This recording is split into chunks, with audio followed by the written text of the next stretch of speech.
Hey everyone, welcome to my channel, Books, Gurrs, and Purrs. My name's Leslie, and it's that time for the TBR of Spring 2023. So I'm going to be going through books for March, April, and May. So I'll get started right now. And if you're a first-time watcher, listener, thank you for joining, and if you're returning, thank you so much. I really appreciate your encouragement. All right, so for March, I'm going to be focusing on author Sandra Cisneros. The first book of hers I'm going to read is The House on Mango Street. I actually read a little bit of this, and at some point I put it down. I don't even know why. Maybe I just wasn't in the mood to read this for whatever reason, but I want to go back and read this. And on the back it says, acclaimed by critics, beloved by readers of all ages, taught everywhere from grade school to universities across the country, and translated all over the world. The House on Mango Street is a remarkable story of Esperanza Cordero, told in a series of vignettes, sometimes heartbreaking, sometimes deeply joyous. It is a story of a young Latin girl growing up in Chicago, inventing for herself who and what we will become. Few other books in our time have touched so many readers. So yeah. Oh, okay. There's a little praise by Maxine Hong Kingston, so that's pretty cool. All right, so I'll be reading this, and I'm also going to be reading Woman Hollering Creek. I have yet to read this, also sitting on my shelf. I can't remember. I know I bought this one, and this other one actually a friend of mine gave me, and I just haven't gone around to it, so I'm making it happen. And on the back it says that this book is a story collection of breathtaking range and authority, whose characters give voice to the vibrant and varied life on both sides of the Mexican border, from a young girl revealing secrets only an 11-year-old can know, to a witch woman circling above the village on a pre-dawn flight. The women in these stories offer tales of pure discovery, filled with moments of infinite and intimate wisdom. So I look forward to reading these. This is for March. And I am thankful that these aren't a lot of pages. So I think I'll have more time to breathe and focus on analysis instead of feeling like rushed in any way. So that'll be March. And for April, I have 2, possibly 3 books I'm reading. Oh gosh, I forgot. I have another book I've read by this author, and I meant to bring it. And I didn't grab it. Let me see. I'm trying to see if his other work is mentioned in here. I don't know. Alright, I'll just have to go with it. Alright, so the author I'm focusing on for April is Hanif Abdurraqib. He wrote A Little Devil in America. I've also already read his other book, which is a collection of essays, and I think it's called They Can't Kill Us Until They Kill Us, and I loved his book. It was one of my favorites of 2022, so I started looking into the author and saw that there's all this other work the author was writing, and I just had to make this one of the authors that I focused on. So yes, the book is called A Little Devil in America, and on the back it says, I was a devil in other countries, and I was a little devil in America too.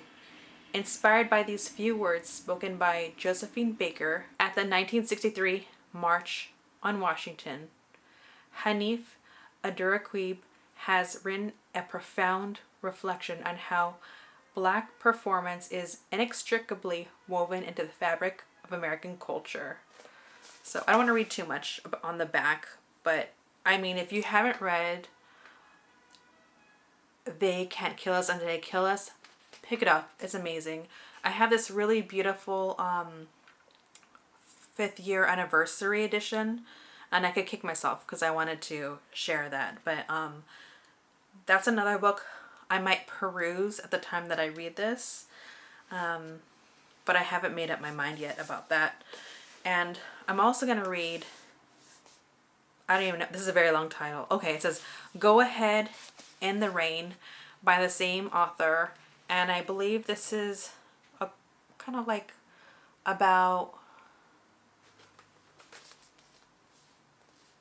a tribe called Quest. My brain is mush, okay?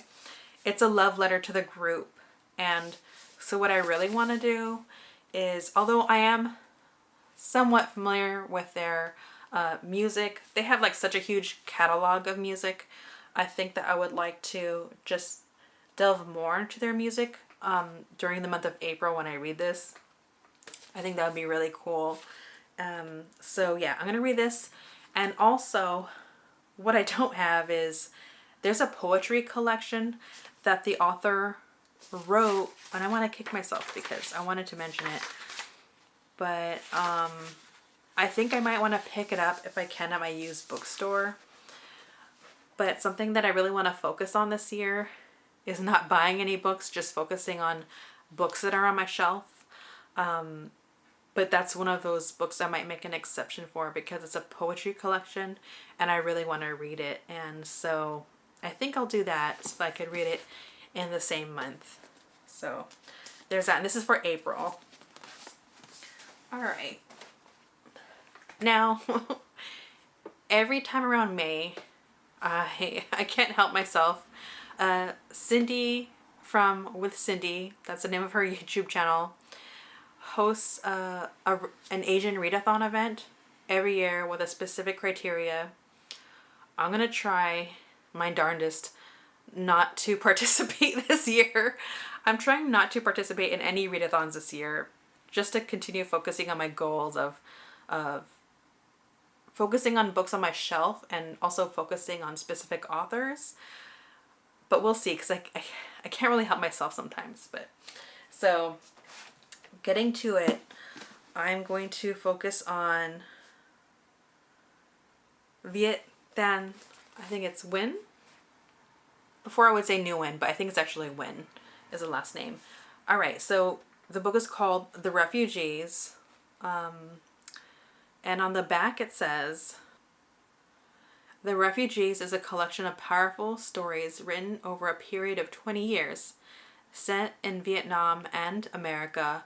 And the refugees, Nguyen gives voice to the hopes and expectations of people forced to leave one country for another, and the rifts in identity, loyalty, romantic relationships, and family ties that accompany relocation.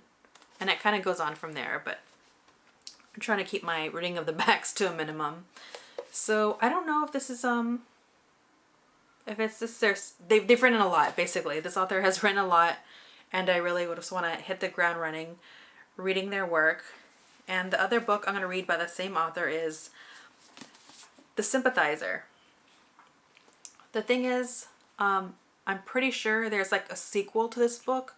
So if I can, I also would like to read the second book in this. Because I think this is meant to be one book, but then the author decided to continue on with the main character, I believe. And so on the back it says, The Sympathizer, with the pace and suspense of a thriller and prose that has been compared to Graham Greene and Saul Bellow, The Sympathizer is a sweeping epic of love and betrayal. The narrator, a communist double agent, is a man of two minds, a half-French, half-Vietnamese army captain who arranges to come to America after the fall of Saigon, and while building a new life with other Vietnamese refugees in Los Angeles, is secretly reporting back to his communist superiors in Vietnam. The Sympathizer is a blistering exploration of identity and America, a gripping espionage novel, and a powerful story of love and friendship. I am finding that I'm enjoying books that deal with espionage. I've just read typically like nonfiction, so I look forward to reading this fictitious narrative exploring that. And again, I think I'm really want to read the sequel if I can. There are 2 other books that are basically like a wish list of what I want to get to in May. I might not, but man, I'm really gonna kick myself if I don't have the time. And one of those is Therese Hakkyung Cha, Dictee. I've wanted to read this for so long. I finally picked up a copy in 2022, and I just really want to make this happen because I read about this book in reference in another book, and I can't think of the name right now. It was a memoir, nonfiction, and I want to kick myself because I can't think of the title of the book. Anyways, there's a reference and basically an essay talking about the life of this author. She's dead now. This was published when she had already passed away, I think.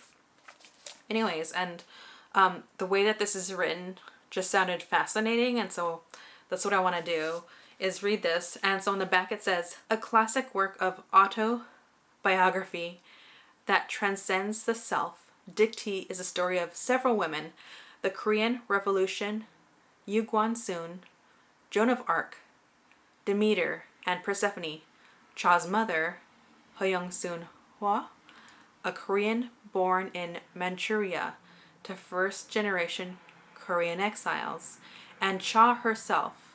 The element that unites these women is suffering and the transcendence of suffering. The book is divided into 9 parts, structured around the Greek muses. Cha deploys a variety of text, documents, images, and forms of address and inquiry to explore issues of dislocation and the fragmentation of memory. The result is a work of power, complexity, and enduring beauty. And I just thought that just sounds so incredible. I love when I'm reading a book and the way that it's put together is a bit, I guess, experimental, or just outside of like the conventions of what we're taught how something should be put together. So the fact that the author was so creative in creating her memoir and saying it's all this history, it's all these elements that makes her just sounds so good to read. And I just wish she was alive to, see this work live on.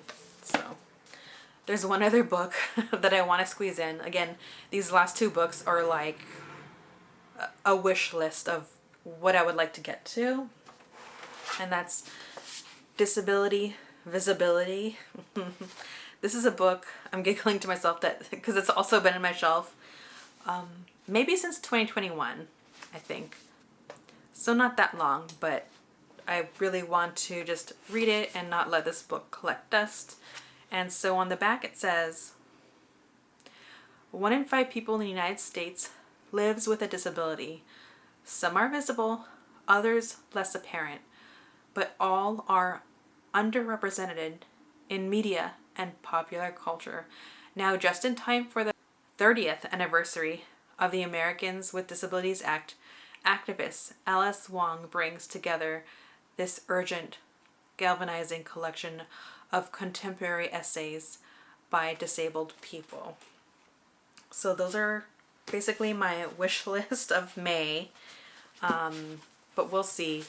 This is something that I do sometimes. I tell myself to like pull back, and ultimately this year's goal is to just focus on one author a month, but I just feel like I want to read all these books. So we'll see. Is that everything? March, April, May? I went through all that? Yeah. So that's 2, 4, 6, 8 books. That's pretty good, right? Oh my gosh. Here we go. I'll get through these. I'm not sure how, but I'm gonna do it. Wish me luck. If you've read any of these books, let me know what you think.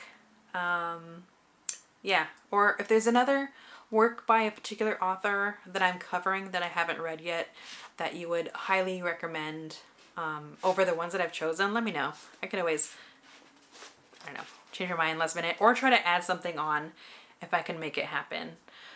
All right, so that's the end of discussing my spring TBR for 2023. Yeah, so like, subscribe, comment below. I always love to hear what anybody has to say, especially when it has to do with books. And I guess I'll see you later.